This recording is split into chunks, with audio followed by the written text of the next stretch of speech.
দাম্পত্য জীবনে সুখে থাকা এটা জীবনের সুখের অন্যতম মানদণ্ড। যার দাম্পত্য জীবনের সুখী না, সে অনেক সম্পদশালী হতে পারে, অনেক প্রভাবশালী হতে পারে, অনেক পদের অধিকারী হতে পারে, অনেক বড় দায়িত্বশীল হতে পারেন, অনেক বড় নেতা হতে পারেন, অনেক বড় পরিচিত পপুলার মানুষ হতে পারেন, তিনি সুখী না। সুখের অন্যতম বড় একটা প্যারামিটার হলো দাম্পত্য জীবনে সুখী হওয়া, স্বাচ্ছন্দ্যশীল হওয়া। টাকা পয়সা এবং সামাজিক অবস্থান দিয়ে মানুষ সুখী হয় না। আমাদের কাছে অনেক মানুষ এসে চোখের পানি ফেলেন, তাদের সামাজিক অবস্থান অনেক মজবুত, কিন্তু তারা পারিবারিকভাবে সুখী নন। সুখের সাথে এই টাকা পয়সা এবং সামাজিক অবস্থানের সম্পর্ক আপনি যতটা আছে মনে করেন, বাস্তবে ততটা নাই। তাহলে কিসের সম্পর্ক? আসুন আমরা সেই জায়গায় চলে যাই। নাম্বার 1, আপনার দাম্পত্য জীবনের সুখের জন্য সর্বপ্রথম এবং প্রধান করণীয় হলো আল্লাহ তাআলার কাছে অনেক আগে থেকে দোয়া করতে থাকা। দাম্পত্য জীবনের সুখের জন্য দোয়া কিভাবে করতে হবে আল্লাহ শিখিয়ে দিয়েছেন। রব্বানা হাব লানা মিন আজওয়াজিনা ওয়া যুররিয়াতিনা কুররাতা আয়ুন। আল্লাহ, আমার পরিবারের সদস্যরা যেন এমন হয় যে তাদেরকে দেখলে আমার নয়ন জুড়িয়ে যাবে।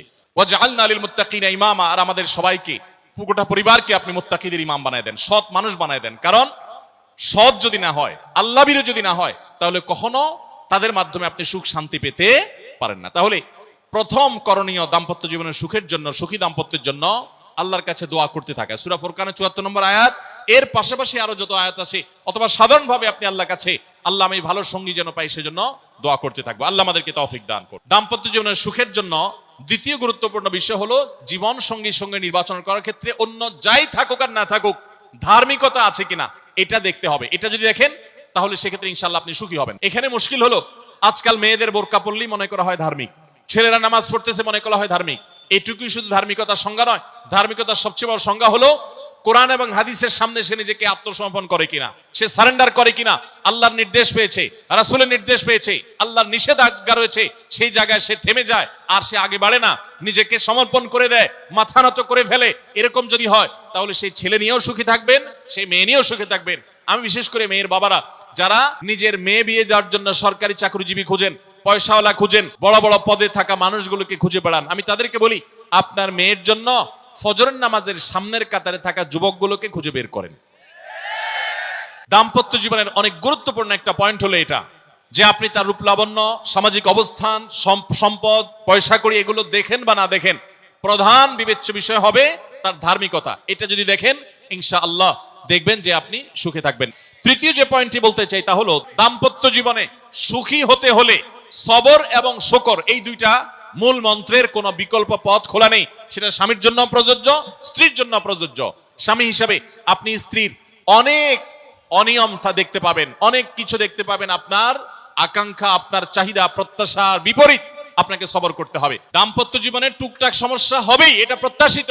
মনে রাখবেন, এই জিনিসটা যদি আপনি আগে থেকে মাথায় রাখেন তাহলে আপনার কষ্ট অনেকখানি দূর হয়ে যাবে।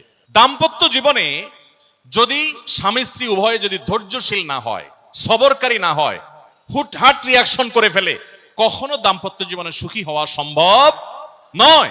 আপনার স্বামীটা হয়তো অমানুষ, সে আপনাকে গালিগালাজ করে কিন্তু চরিত্রহীন না। অনেকের স্বামীটা খুব ভদ্র কিন্তু চরিত্রহীন, ব্যবহার ভালো করে চরিত্রহীন, তাদের কষ্ট আপনার চাইতে কম না, নিশ্চয় আপনি তার চাইতে ভালো আছেন। মানুষ এভাবে যখন ভালো দিকগুলো চিন্তা করবে তখন তার ভিতরে শুকর আসবে। তাহলে দাম্পত্য জীবনে সুখ শান্তির জন্য তৃতীয় করণীয় হলো সবর এবং শুকরের চর্চা করা। আল্লাহ আমাদের সবাইকে তৌফিক দান করুন। 4 নম্বর হলো স্বীকৃতি দিতে জানা। অনেক লোক আছে নিজেকে খুব শিয়ানা মনে করে, স্বামী হয়ে বউর তারিফ করতে রাজি না, বউ হয়ে স্বামীর তারিফ করতে। দাম্পত্য জীবনের সুখের জন্য একে অন্যের তারিফ করার কোনো বিকল্প নাই। এই জন্য দাম্পত্য জীবনে সুখ শান্তির জন্য একে অন্যকে ভালোবাসা, প্রশংসা করতে জানা, বিশেষ করে স্বীকৃতি দিতে জানা, ভালো গুণগুলোর কথা বলা, এটা হারিয়ে গেছে। অনেকে মনে করে যে না, ভালো গুণ বললে মাথায় উঠবে, এটা ভুল। মাথায় উঠবে সেটা ব্যালেন্স করার জন্য আপনাকে অন্য কাজ করতে হবে, কিন্তু তাই বলে প্রশংসা করতে কার্পণ্য করা যাবে না, স্বীকৃতি দিতে হবে। 5 নম্বর হলো দাম্পত্য জীবনের সুখ শান্তির জন্য একে অন্যের কনসার্নের জায়গাগুলো আছে, ইস্যুগুলো আছে, এগুলোকে মাথায় রেখে চলতে হয়। যেমন আপনি স্বামী হিসাবে বউয়ের বাপের বাড়ির মানুষদের বদনামি থাকলেও করবেন না, কারণ কোনো মেয়ের কাছেই নিজের বাপ মা, নিজের ভাই বোনের কোনো দোষ শুনতে ভালো লাগে। ঠিক একইভাবে মা বোনরা যারা আছেন তারা স্বামীদের দুর্বল পয়েন্টগুলোকে মাথায় রাখবেন। যে কথা বললে স্বামী স্ত্রী উভয় জানেন যে যেটা বললে তার মনে কষ্ট হয় সেটা তাকে বলবেন না। এই বিষয়গুলো মাথায় রেখে চলা, যে কি বললে তার কষ্ট হয়, ইনশাআল্লাহ এতে দাম্পত্য জীবনে সুখ শান্তি হবে। এর পাশাপাশি 6 নম্বর হলো সময় দেওয়া। আজকাল দাম্পত্য জীবনের সবচেয়ে বড় সমস্যা হলো, তরুণ বন্ধুরা ভালো করে শুনে রাখেন, বিয়ে যারা করবেন ভবিষ্যতে আরো ভালো করে শুনে রাখেন, এই মোবাইল ফোন আমাদের দাম্পত্য জীবনকে ধ্বংস করার অন্যতম কারণ। অতএব আল্লাহর ওয়াস্তে মোবাইলগুলোকে নিয়ন্ত্রণ করেন, মোবাইলগুলোকে নিয়ন্ত্রণ করেন। বাসায় ঢোকার আগে মোবাইলের গলা চিপে বন্ধ করেন, এরোপ্লেন মুড করেন, ফ্যামিলিকে একান্তে কিছু সময় দেন। যত অশান্তি এবং যত ঝগড়া, যত ভুল বোঝাবুঝি আমাদের ফ্যামিলিগুলোতে হয়, এর অন্যতম প্রধান কারণ হলো এই মোবাইল এডিকশন, মোবাইল আসক্তি। স্বামী বলেন স্ত্রী বলেন উভয় একান্তে স্বামী স্ত্রী বাসা বাড়িতে তো অবস্থান যতদিন করবেন, ব্যবসা বাণিজ্য কাজ কাম আল্লাহর হস্তে, এগুলো সব জমা রেখে তারপর স্বামী স্ত্রী এক অন্যকে সময় দিবেন, ইনশাআল্লাহ দাম্পত্য জীবনের সুখ শান্তি আসবে। 7 নম্বর পয়েন্ট হলো অন্যের সুখের মিথ্যা গল্প শুনতে যাবেন না। যে অনেক মহিলা এসে বলবে, ভাবি আপা কি বলবো আর, আপনার ভাই এত কেয়ারিং, কি যে যত্ন করে আমারে, আমার দিক খুব খেয়াল রাখে, একটু সমস্যা হতে দেয় না, বাইরে গেলে একটু পর পর ফোন দিয়ে মেসেজ দিয়ে খবর নেয়।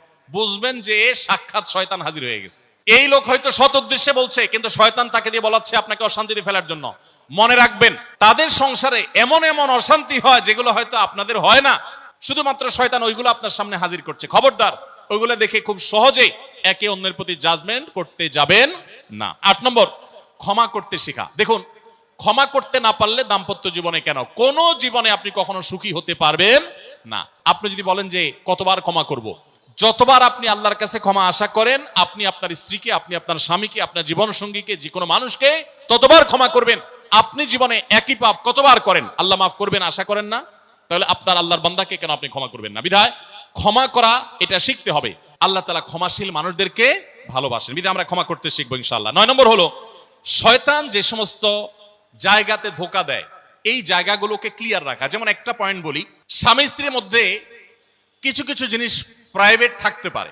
আপনার স্ত্রী আপনার শ্বশুর বাড়িতে ফোনে কথা বলেছে, কি বলেছে, আম্মা তোমার সাথে কি বলেছে, তোমার আব্বা কি বলেছে, তোমার ভাই কি বলেছে, ব্যক্তিগত বিষয়গুলো খুব বেশি খোঁচাখুচি করে জানতে যাবেন না। এগুলো জানতে গেলে অশান্তি হবে। অনেক সময় দেখা যেতে পারে কোনো কিছু দেখে আপনার সন্দেহ হয়েছে, তাহলে এটা পেটের ভিতর রাখবেন না। আবার খারাপ ভাবে উপস্থাপন না করে সুন্দরভাবে উপস্থাপন করুন যে আমার কাছে এরকম মনে হয়েছে, তাতে সাময়িক ঝগড়া হোক, কিন্তু আপনি ক্লিয়ার হয়ে যাবেন এবং নিজেদের মধ্যে কোনো ঝামেলা থাকবে না। শয়তান বিশেষ করে ওয়াসওয়াসা, কুমন্ত্রণা, সন্দেহের রোগ দিয়া দাম্পত্য জীবনে সবচেয়ে বেশি অশান্তি তৈরি করে। এজন্য সন্দেহকে কোনো স্থান দিবেন না। যখনই সন্দেহ আসবে বুঝবেন যে শয়তান এটা সৃষ্টি করছে। সর্বশেষ 10 নম্বর হলো শাসন করার যদি কখনো দরকার হয়, স্বামী হোক আর স্ত্রী হোক বা সাধারণ মানুষের ক্ষেত্রে এটা প্রযোজ্য, রাগের মাথায় কখনো শাসন করবেন না। শাসন করতে হলে মাথা গরম হয়ে গেছে একটু সবর করবেন, ঠান্ডা মাথায় শীতল মাথায় তারপরে শাসন করবেন। যখন রাগ উঠছে তখন কিছু বলতে যাবেন না। আপনার রাগ উঠছে আজকে, আপনি নিয়ত করেন আগামী 24 ঘন্টা পর এটার আমি বিচার করব, একটা বিহিত করব, এটার আমি কিছু একটা করে ছাড়বো। 24 ঘন্টা টাইম নেন, ইনশাআল্লাহ আপনি নিশ্চিত থাকেন 24 ঘন্টা পর যদি আপনি এটা নিয়ে বসেন, তাহলে আপনার এই বসাটা অনেক বেশি হবে ন্যায়সঙ্গত। এটাতে কোনো প্রকার সীমালঙ্ঘন থাকবে না, রাগের চোটে অন্যায় আচরণ হবে না, জুলুম হবে না, বাড়াবাড়ি হবে না, যথাযথ শাসন হবে। এই জন্য ভাইরা, রাগ যখন হয় ওই টাইমটাতে ঝগড়াঝাটি করতে হয় না। আল্লাহ তাআলা আমাদের সবাইকে সুখী দাম্পত্য জীবন নসিব করুন, আমিন।